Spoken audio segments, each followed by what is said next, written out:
Welcome back. The CDC issuing a domestic travel advisory for New York, New Jersey, and Connecticut, with New York now outranking most countries in coronavirus cases. Meanwhile, several other urban areas across the country are preparing for what could be their worst weeks yet amid the pandemic, including New Orleans, which health experts say could be the next big hotspot. Joining me right now from the great state of Louisiana, Republican Senator John Kennedy. Senator, it's great to have you this morning. Thanks very much for joining us. Thank you, Mayor. What do we know about New Orleans, about Louisiana, in terms of the number of cases and how the state is preparing for what seems to be coming at you? We are coping, Maria. We have about 3,300 cases. We've had around 130 deaths. We're clearly a hot spot. It began in New Orleans and it's kind of moving out throughout the state. We're trying to save lives, and we're also trying to save livelihoods because our economy's shut down. The legislation we just passed will help. It'll get money directly to people, to hospitals, to businesses.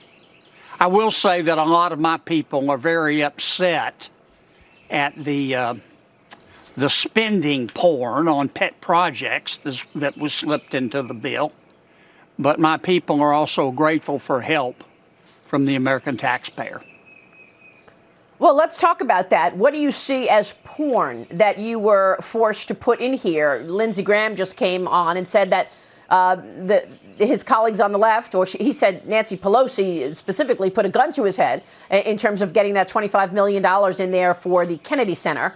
What else falls under the word porn, as you put it? Well, you know, life is hard, but it's harder when you're stupid. And there's an enormous amount of spending porn on pet projects that was put into this bill by some powerful members of Congress. They think the American people, I guess, are morons and won't notice, but they did. It's why so many Americans think there's no intelligent life in Washington, D.C. Is why Congress polls right up there with robocalls and sinkholes. This is what many Americans heard members of Congress saying. Oh, my God, we could run out of ventilators. Oh, my God, people could die. Quick, let's give money to the Kennedy Center and the post office. Now, that tells the American people that common sense is dead in Washington, D.C. It was not a Lincoln moment. Nonetheless, those of us who are fiscal conservatives, we swallowed it. We had to. We passed the bill. I think it's going to help the American people. But a pox on the House and houses of all those members of Congress who took advantage of this disaster, this tragedy, to take care of their pet projects. Yeah. And you said to me when we spoke over the phone that there will be other things that will come to light that people will recognize that are in this bill and continue to anger people. I want you to walk through some of that, because something you mentioned to me when we were talking on the phone about suntan lotion. We'll take a quick break, and then we want to come back with that, Senator. Senator John Kennedy is with me this morning. We are looking ahead on Sunday Morning Futures, and he is walking us through the bill. Back in a moment.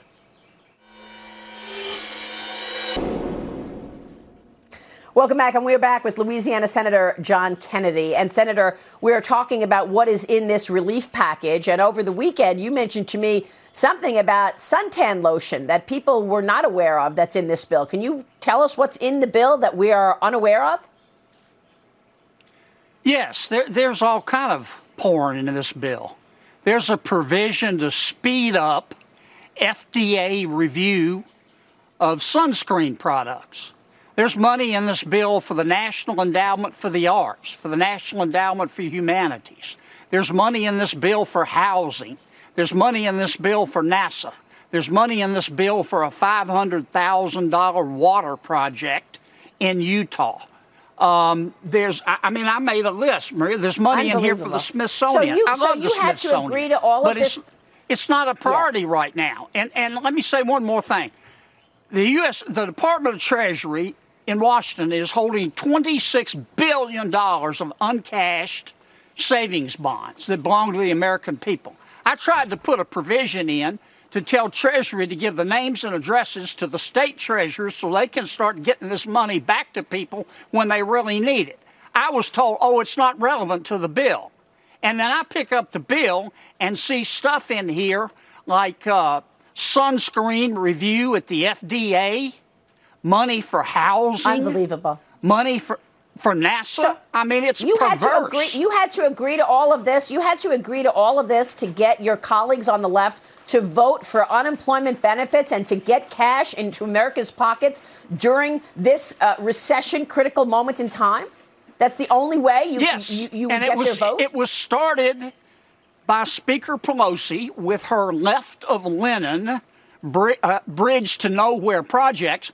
But I think once we drill down, we're going to find out that she's not the only one. I think some other people in powerful positions piled on, and I don't like it. And it's not fair to the American people. Now, look, I'm tight as a tick. I squeak when I walk. I'm so cheap with taxpayer money. But I said, look, this is necessary. I swallowed it and said, we're going to spend $2 trillion plus because the American people need it. But when I pick up this bill and see this kind of spending porn where people were taking advantage of a catastrophe for the American people, it pisses me off. Well, I'll tell you what is upsetting Americans, and it's this reliance on China for so many important products like the active ingredients in our prescription drugs. And speaking of spending, who's buying all this debt, Senator? China? Well, let me speak to that, your observation about China, because it's a very good one. In capitalism, in free markets, our people produce products and product components at the cheapest venue. But sometimes the cheapest is not in your national interest.